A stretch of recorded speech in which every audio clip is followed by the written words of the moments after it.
श्यामू अपने गधे के साथ कपड़े धोने के लिए नदी की ओर जा रहा था, लेकिन तभी रास्ते में गांव का जमींदार सामने से आ गया।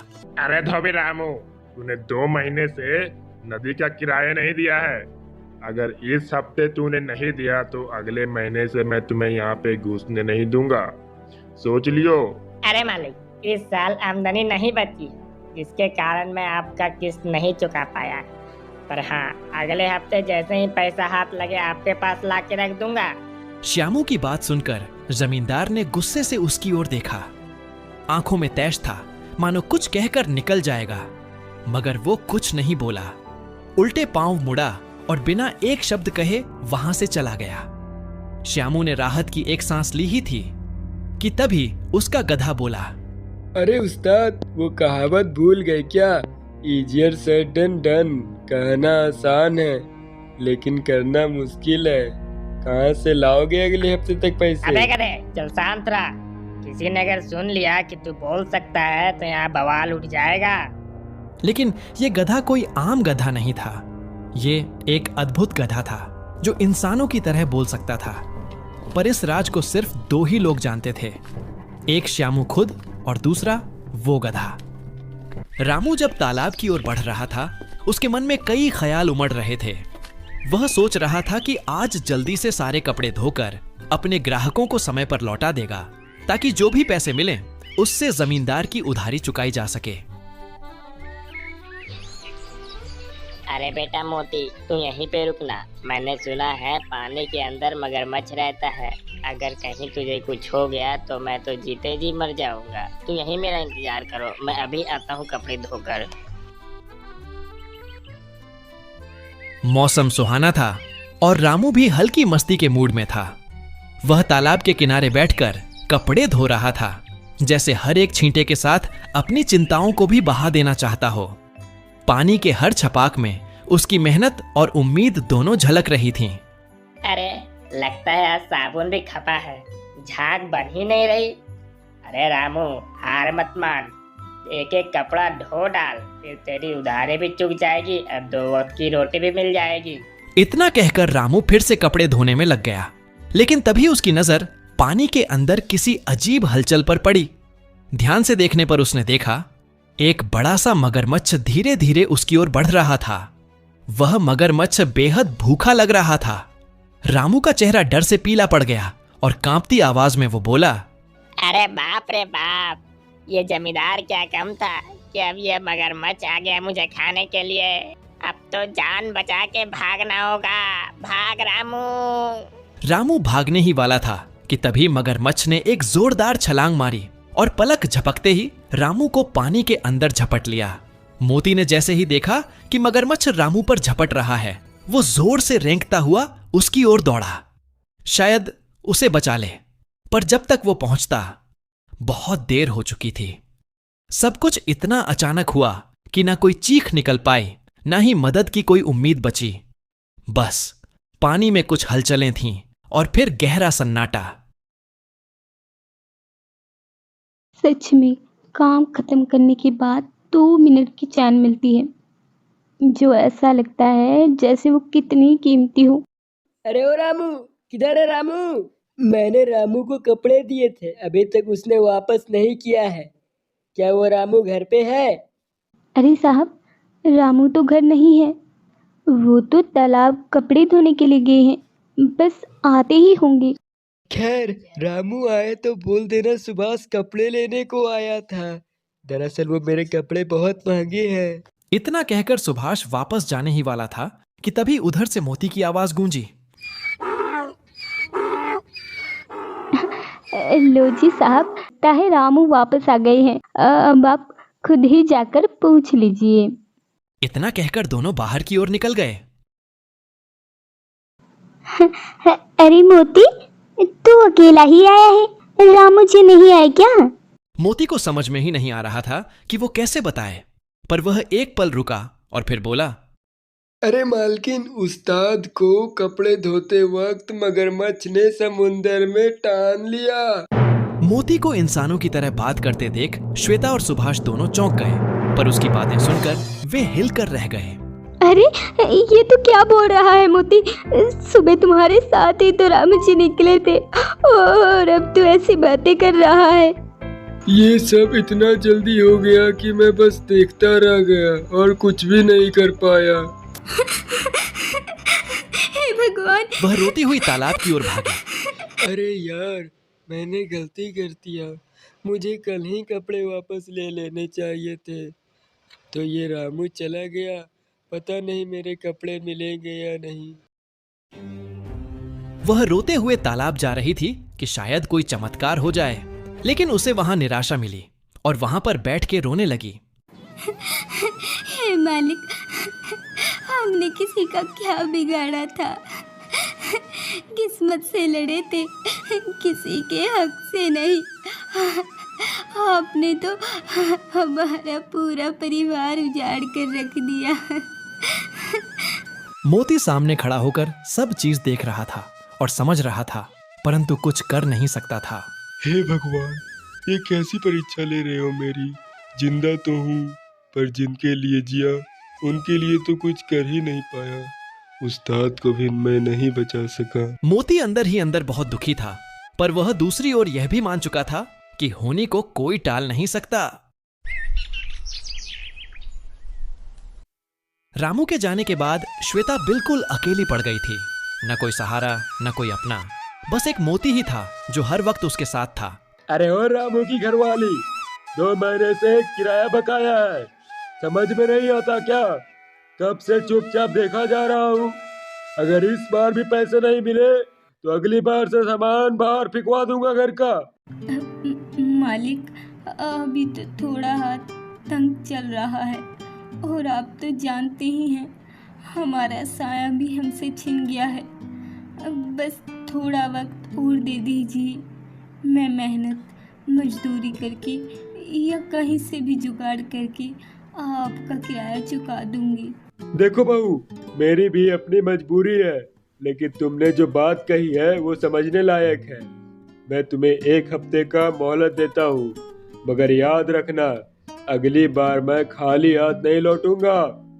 मोती उनकी सारी बातें चुपचाप सुन रहा था, पर ऊपर से यूं दिखा रहा था जैसे वह सो रहा हो और मन ही मन कुछ बड़ा सोच रहा था। अरे मालिक, बाहर आओ। तुम्हारे तालाब ने मेरे उस्ताद को निगल लिया है और तुम अभी तक चुपचाप खड़े हो यहाँ पे। अरे धोबी के गधे, मुझे भी उस बात की दुखी है जो तुम्हारे उस्ताद के साथ हुआ, लेकिन वो तालाब एक खुले जंगल के बीच में है और उस तालाब में कौन आए कौन जाए मैं इसकी जिम्मेदारी नहीं लेता हूँ। ये वन विभाग का कार्य है, वहाँ से तुम जाके मदद मांग सकते हो। तालाब के मालिक के घर से निराश होकर मोती लौट आया, लेकिन हार नहीं मानी थी। मोती ने ठान लिया था कि जो हो सकेगा वह करेगा, परंतु अपने उस्ताद को इंसाफ दिलाकर ही रहेगा। अब वह वन विभाग के पास जाने का निर्णय ले चुका था। अबे ओ गधे, कहाँ घुसे चला आ रहा है? कि ये सरकारी दफ्तर है, यहाँ जानवरों का आना मना है। चल भाग यहाँ से, वरना डंडा पड़ेगा। अरे साहब, मैं यहाँ बकैती करने नहीं आया हूँ, बल्कि इंसाफ मांगने के लिए आया हूँ। अरे भैया देखो, जंगल का मामला होता तो हम जरूर कुछ करते, मगर ये तो तालाब का केस है, जानवर पानी में डूबा है, ये तो जल संसाधन विभाग का काम है। तुम उधर जाओ, वहीं से कुछ होगा। वन विभाग से भी मोती को निराशा ही हाथ लगी। अब वह मन ही मन सोचने लगा कि शायद जल विभाग ही उसकी कोई मदद कर सके। इसलिए अब उसने जल विभाग के पास जाने का फैसला कर लिया। जल विभाग से भी मोती को वही सुनने को मिला, टालमटोल और जिम्मेदारी से भागते हुए जवाब। अरे देखो भाई, ये तुम्हारा मामला है ना, ये हमारे विभाग के अधिकार क्षेत्र में नहीं आता है। हमारा काम पानी के स्रोतों का देखभाल करना है, न कि तालाब में होने वाले घटनाओं की जांच करना। तुम चाहो तो नगर निगम या फिर प्रशासन के पास जाके शिकायत दर्ज कर दो। निराश लेकिन हिम्मत न हारते हुए मोती फिर से नए रास्ते की तलाश में निकल पड़ा। सभी सरकारी दफ्तरों के चक्कर काट काट कर मोती थक चुका था, जिसके कारण वह थक कर एक कोने में बैठ गया। अरे चंपा, तुझे पता है क्या, पास ही के गांव में प्रधानमंत्री जी आने वाले हैं कुछ काम के सिलसिले में। हम तो परिवार के साथ उन्हें देखने जा रहे हैं। कभी देखा नहीं ना यह प्रधानमंत्री को। सोचा अब मौका मिला है तो देख ही ले, आखिरकार क्या खास बात होती है इन्हें देखने में। हाँ हाँ मौसी जी, मैंने भी ये खबर सुनी है।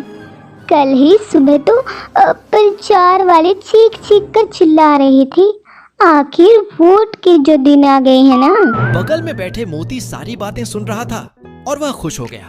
मन ही मन सोचने लगा, हे भगवान, आपने एक तो रास्ता मुझे दिखाया। अब तो ना जल विभाग ना वन विभाग, सीधा प्रधानमंत्री से ही इंसाफ मांगूंगा मैं। मोती ने अब ठान लिया था कि वह अपनी शिकायत लेकर सीधे प्रधानमंत्री जी तक जाएगा।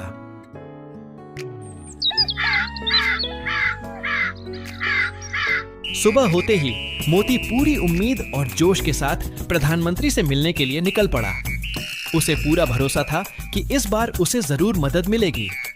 लेकिन जब वह वहां पहुंचा तो सामने फैली लंबी भीड़ को देखकर वह आश्चर्यचकित रह गया। इतनी भारी भीड़ में भला उसे प्रधानमंत्री से संवाद करने का मौका कैसे मिल अरे पाता? भैंस की दुम, इतनी भीड़! अब जहाँ रुका तो सुबह हो जाएगी, या तो मैं सरकार से मिल ही नहीं पाऊंगा। जरूर कुछ तिकड़म लगाना होगा। अचानक किसी तूफान जैसे मोती भीड़ में घुस पड़ा। लोग कुछ समझ पाते इससे पहले ही धक्का मुक्की के बीच बेचारा मोती जमीन पर धड़ाम से गिर पड़ा। कुछ ही पलों में खबर आग की तरह फैल गई। एक गधा भीड़ में बेहोश हो गया है। चारों ओर सनसनी मच गई। लोग हैरत में थे कि भला कोई गधा यहां प्रधानमंत्री की सभा में क्या कर रहा था। माहौल गरमाया ही था कि तभी प्रधानमंत्री ने खुद आदेश दिया, उस गधे को मेरे पास लाओ। कुछ ही पल में भीड़ को चीरते हुए उस गधे को प्रधानमंत्री के सामने पेश कर दिया गया। सारा मैदान सांस रोके उस अनोखे नजारे को देख रहा था। एक गधा और देश का प्रधानमंत्री आमने सामने। अरे वाह, देश की जनता से मिलने आया था। यहाँ तो देश की मेहनत कश आत्मा खुद चलकर आ गई। बोलिए श्रीमान मोती जी, किस मुसीबत में हैं आप? दरअसल रोज रोज सरकारी विभाग तोड़ के ऊब चुका था, सोचा क्यों ना आपसे मिला जाए। अंदर मोती प्रधानमंत्री से अपनी सच्ची व्यथा सुना रहा था, लेकिन बाहर का नजारा कुछ और ही था।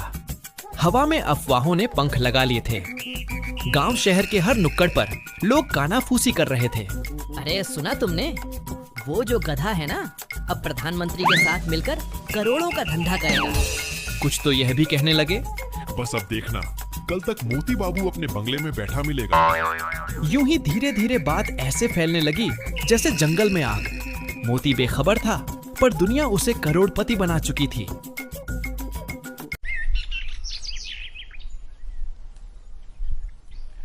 अगली सुबह जैसे ही मोती बाहर निकला, उसने अपने सामने एक लंबी भीड़ की कतार देखी और न्यूज वाले भी दिखे।